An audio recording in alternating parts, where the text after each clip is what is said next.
Bethsaida, and I get a chance to talk about something tonight with you guys that really changed my life. Okay. And I was joking about my older brother. I'm not sure if you know who he is. Simon.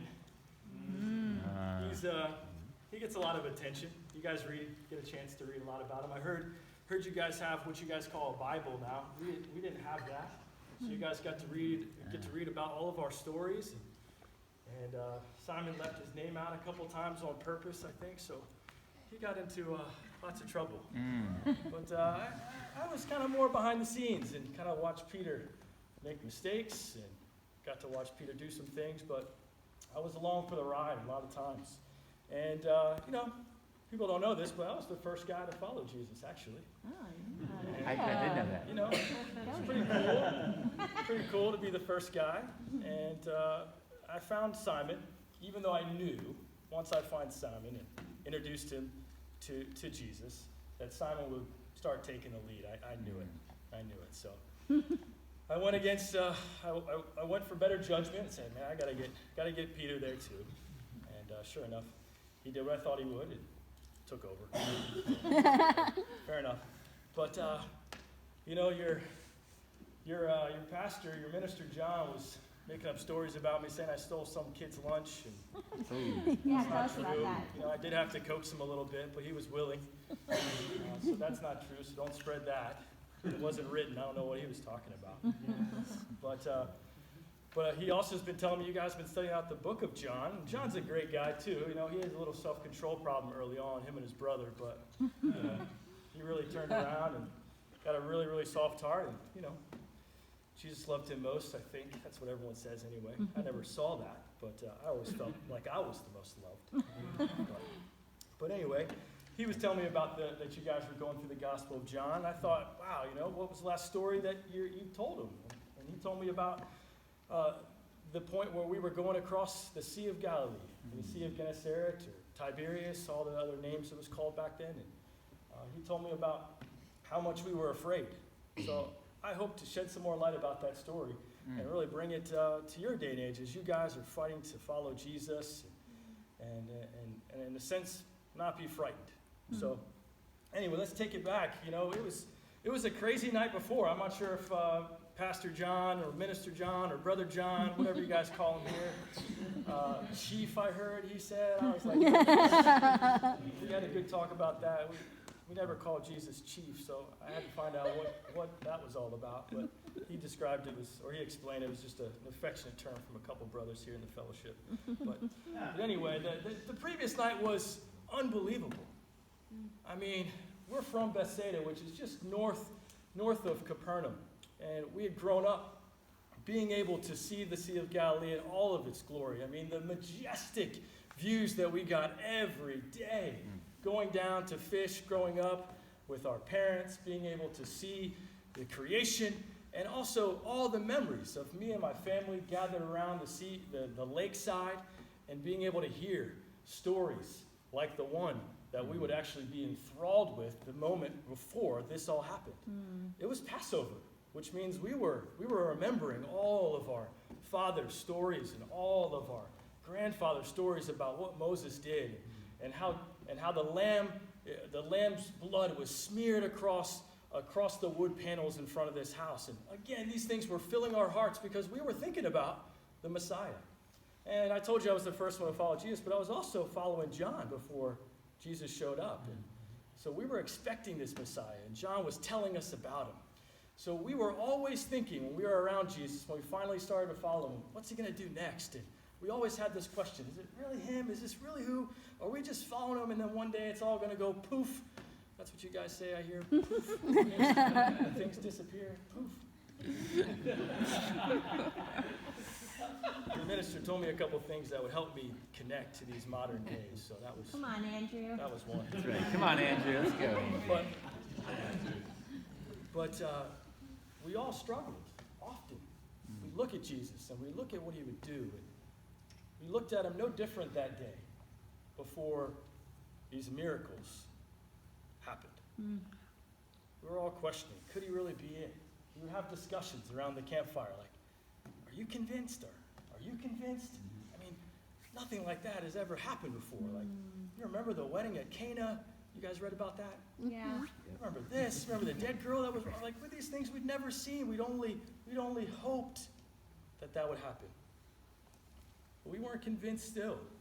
And one day we were walking, and Jesus told to us, hey, let's go up on the mountain. Let's get some rest. And that was some really, really encouraging words to hear, because we were exhausted. We were walking all over the place, and people were following us. I mean, Jesus was just unbelievable. The people couldn't get enough of him. And he was so relaxed through all of it. I mean, we're stressed out. That's also a phrase I hear you guys say. We were exhausted. I've never heard that. And Jesus just kept on giving. So that day was no different. We were exhausted, and we were looking forward to just resting. And all those people, man, they were after Jesus. And Jesus said to us, you give him something to eat. And we looked at him and said, 8 months' wages. 8 months' wages is that's going to take so long for us to even be able to feed these even a little bite. Philip said that, and I looked at him and said, I'm sure there's something around here. So I found the smallest boy and convinced him. What do you got? He had these barley loaves. I'm not sure if you ever had those. They are awful. I mean, they are, what do you guys say? Gross? Gross. I mean, we had to have something to go right down our throats, right afterwards, just to kind of get the taste out of our mouths. So these barley loaves, I'm not sure if you know, but these barley loaves were for the poorest among us. Those who had no money, who barely had anything to eat. This is what they would eat. So this little boy was given this from his mother, and this is what he decided to give to me so I could take it to Jesus. And he had these little fish, and I've seen some of the fish here, and it's not like that. They are so small. And they are more like, they call them St. Peter's fish, and they were about this big, but a lot of them in the smaller were you kind of just fit them in the palm of your hand. And that's what this little boy gave me. So I took him to Jesus, and I wasn't convinced, but I wanted to have something. I mean, Philip had nothing, so I thought, we could do something here. So I brought those, and Jesus said, have them sit down. 50, 100, and that was a job. I mean, we were exhausted. We were so exhausted, and Jesus said, have them sit down. It was April, during the Passover. I'm not sure what the temperatures are here in April, but in Galilee in April, it's a nice 47 degrees. That's about 17 degrees Celsius. Okay. We're with you. We didn't say any of that back then, but just to help you guys get it. It's about 47 degrees, much like today. It was nice today, and it was a lot like that back then. And the sea was glistening, and it was beautiful. The birds were chirping. It was Passover. We were excited about all that was happening. And these people were getting hungry. They were getting irritated. They were wondering why we were convincing them to sit down. They were wanting to see Jesus, not us. I mean, you should have seen the mothers and their children. I mean, I don't have any children. So to tell these moms with their little babies to sit down and wait, that was a hard task. But Jesus expecting nothing less of us. So we obeyed, not knowing what he was going to do. But when we all had them sit down, that was amazing. Jesus broke those gross barley loaves. But the way he did it, I'll never forget. He gave thanks. He gave thanks and asked his Father to bless these loaves and these fish. I'm not sure if you understand that, but what we all were aware of is that it was Passover time. And we all grew up knowing that prayer that Jesus prayed. And it was the prayer that our grandfathers prayed at our Passover table. It was the prayers our fathers prayed. So what Jesus was telling everyone there as he prayed the same prayer we heard growing up, that he was our Father. That he's, as the Greeks would say later, our paterfamilias. He was taking the seat that our grandfathers and our fathers took before him. And that resonated with us as his disciples. That this wasn't just a man who was going to perform a miracle, but he was God, our Father, who we are meant to look to. He was giving us a little hint that maybe he was something more than even what we had seen up to that point. So he prayed that prayer, and the craziest thing happened. That disgusting, gross barley loaves became flush bread that seemed to just multiply endlessly. He sent us out just to give people as much as they wanted, and people weren't scared to take more. They kept pulling off these loaves, and we looked down in our baskets, and they'd still be full. We walked around, and we handed things out. And as we walked around, we were nervous at first, but the more we walked around, and the more we saw the people blown away, so you say, by these things, we were so excited by the end of it to keep handing out only what Jesus could do.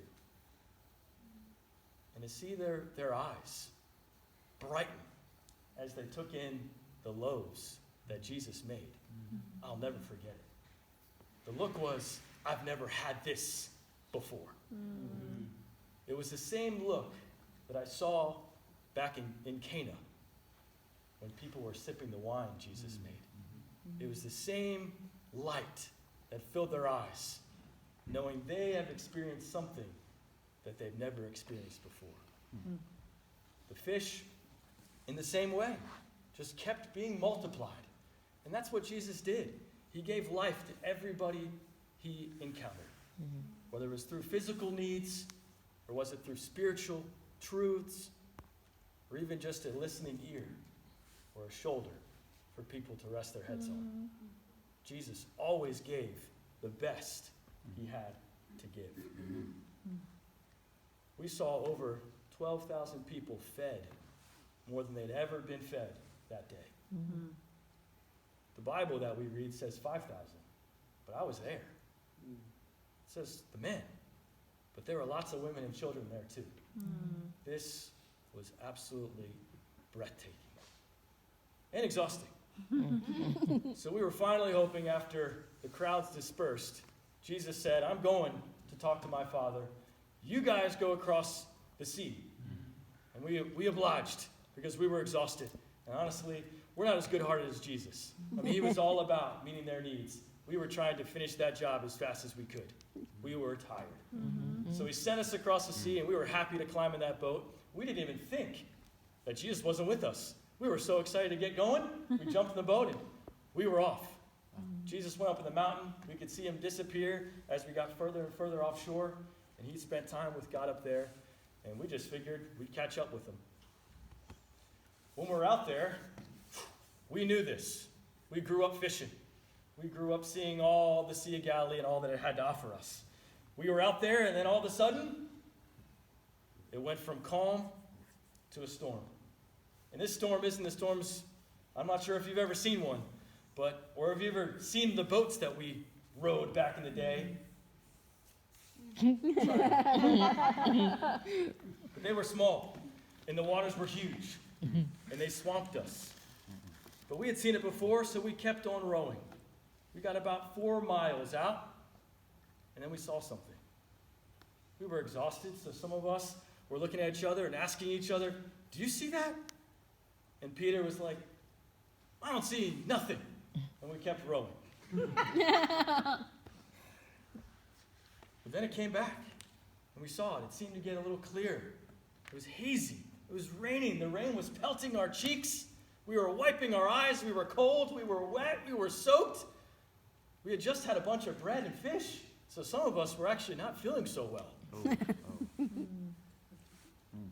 So we kept moving, but we kept seeing it. And it got closer and closer until Philip yelled out, "It's a ghost!" And that got us all. We all turned around. We stopped rowing, and we all just wiped our brows. We squinted our eyes, and we all came to the conclusion that a ghost was on the sea. I've never heard Peter cry as much as Peter cried that night. Don't tell him I said that. Peter also screams like a girl sometimes, too. But it got closer and closer and closer. And we were scared. We were shrieking, we were puzzled, we were questioning, we were trying to put each other in front of each other to protect ourselves. It was, as you guys say, every man for himself at that point.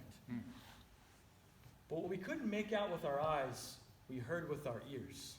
We couldn't tell what was coming, but we could tell the voice that came from it.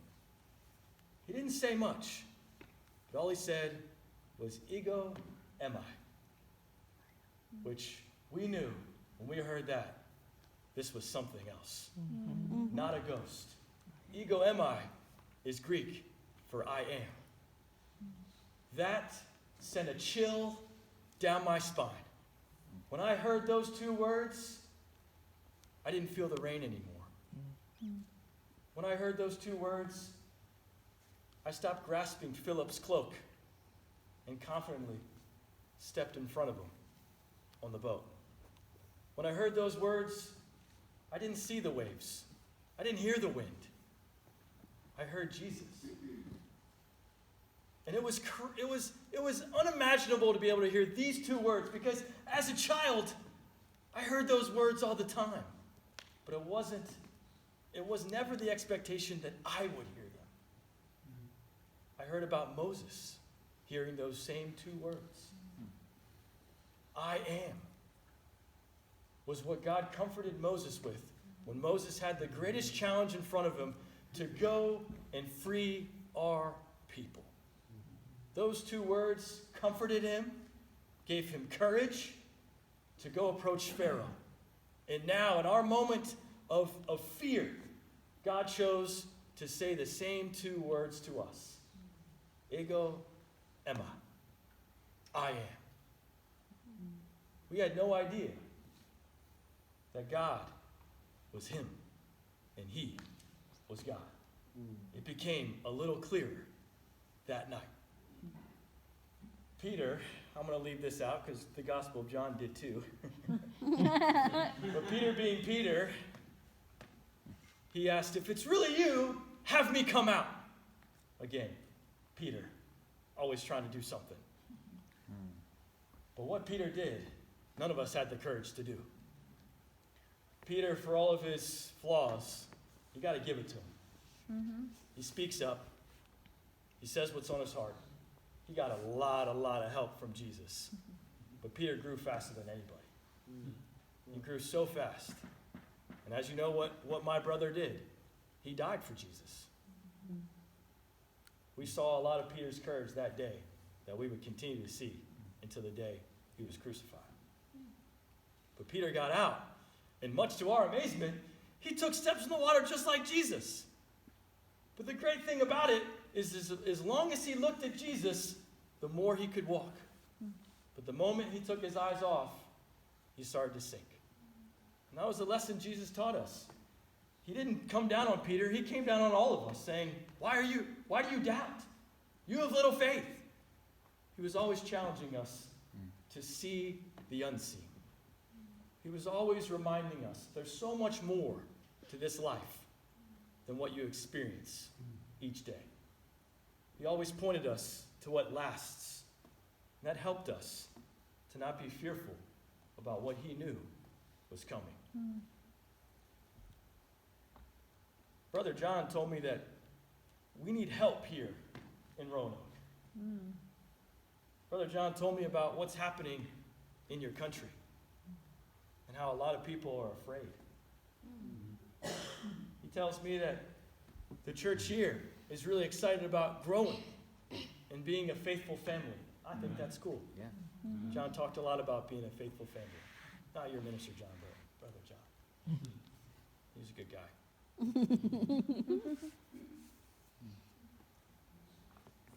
But I told him, if those things are going to be who we continue to be, it's going to take the same amount of clarity that I got on that boat that night. It's going to take deep conviction about who Jesus is. Because nothing can be accomplished without Jesus. And everything seems frightening if you don't know the I am. Before we heard those words, we were afraid. We were afraid of the unseen. We were afraid of what we did not know. But once we heard those two words, everything changed.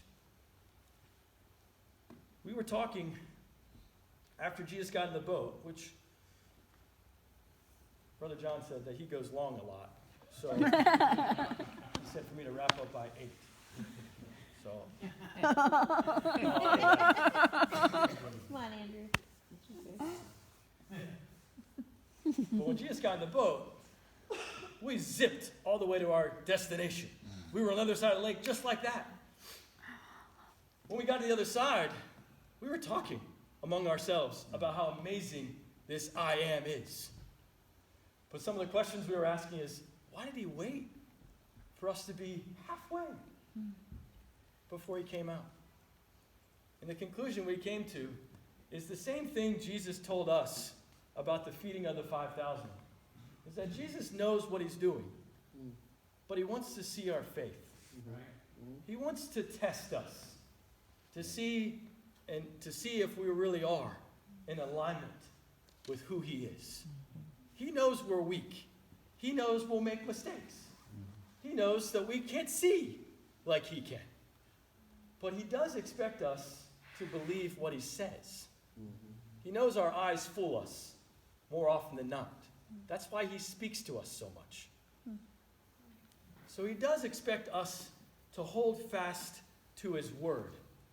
And what we came to our conclusion that night was that Jesus decided to stay up on the mountain and wait for us to get halfway because he wanted us to learn something. He wanted us to learn who he was, and he wanted us to learn that nothing should scare us because he is with us. He tests us with storms.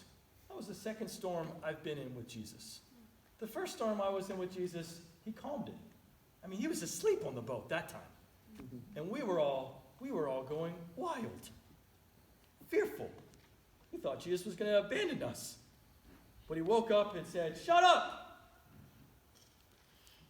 And the waves grew still. We grew just as still as the waves that day, saying, could this man be the Son of God? Even the wind and the waves obey him. We were aghast. But this storm, he never stopped. The way he came to our boat that night was amazing. We were all getting seasick and cold, but he looked so warm. He wasn't even, his cloak wasn't blowing around or anything. It was amazing. But he let us go through that test. He calmed one storm, and he let another one rage on. Minister John told me to tell you that you're going to have storms too. And some Jesus is going to calm, and some he's not. And what we learned that night, we never forgot, is that any storm we're in, Jesus will either calm it, he'll let it go on, but make himself bigger in it. And that's what we saw that night. A storm raging on, but Jesus getting bigger than the storm. Some storms, Jesus has already calmed for your life. Other storms are going to rage on. And you got to look at how Jesus makes his presence bigger than that storm. My encouragement to us to really see great things happen, for us to end faithful. I mean, my story ended being crucified sideways. They call it the X. And I spent the last 2 days of my life preaching as I died. On that boat that night, I would have never thought I would have had the courage to do something like that. But the more we got to know this I am, the more we let him teach us that some storms he calms, and some storms he shows himself bigger than the storms. It built our courage. It built our faith. He equipped us to be ready for anything. I don't know what's coming your way. What challenge, what storm, what fears. But I do know is what we see we can't always trust. But what we hear from Jesus, we always can trust. Those two words stayed etched in our minds. That when we walked around Galilee and when we got back to Capernaum, we knew who we had next to us. We knew who we had in I am. We doubted. We had questions. We abandoned him. But when he came back, we were all the more resolved that this man truly was the Son of God. And our lives are going to be lived for him, no matter what storms or challenges come. For us as a church, I'm super excited that you guys are here now to take it on. That you are the ones who know Jesus even more, dare I say, than I did. Because of his Spirit is in all of you. Amen. Take courage that the I am isn't just coming on a shore speaking to you, but now he's resonating in your spirit. Talk about what you're afraid of, but don't forget who's bigger and who's in control. You want to see great things happen? Remember who's with you. You're scared? Remember who's with you. You're not sure? Remember who's with you. You doubt? Remember who's with you. Jesus let us go through that test that night. And I'm so glad he did. Because we got to know him and be more like him through all that. My prayer for you all, moving forward, is that you get to know the I am really, really well. Because as I did, it led me to a life of greater and greater joy, greater and greater courage. And I was so happy to lay my life down for him when that moment came. I pray for us as a church, as we get to watch you as a great cloud of witnesses, see you all go and move God's kingdom forward. I look forward to all the great things coming from Roanoke. Roanoke, by the way, reminds me a lot of Jerusalem. Same mountains, same bowl. It's a great place to be. God has brought you to a great place. Thanks for bringing me here. This is kind of creepy. But I'm glad to be able to bring this story to you in hopes that it resonates, maybe different than words on a page. Amen. Don't tell Peter I was here. He's going to be upset that I got to talk for once. You guys have a great night. And Pastor John told me to break to your groups, whatever that means.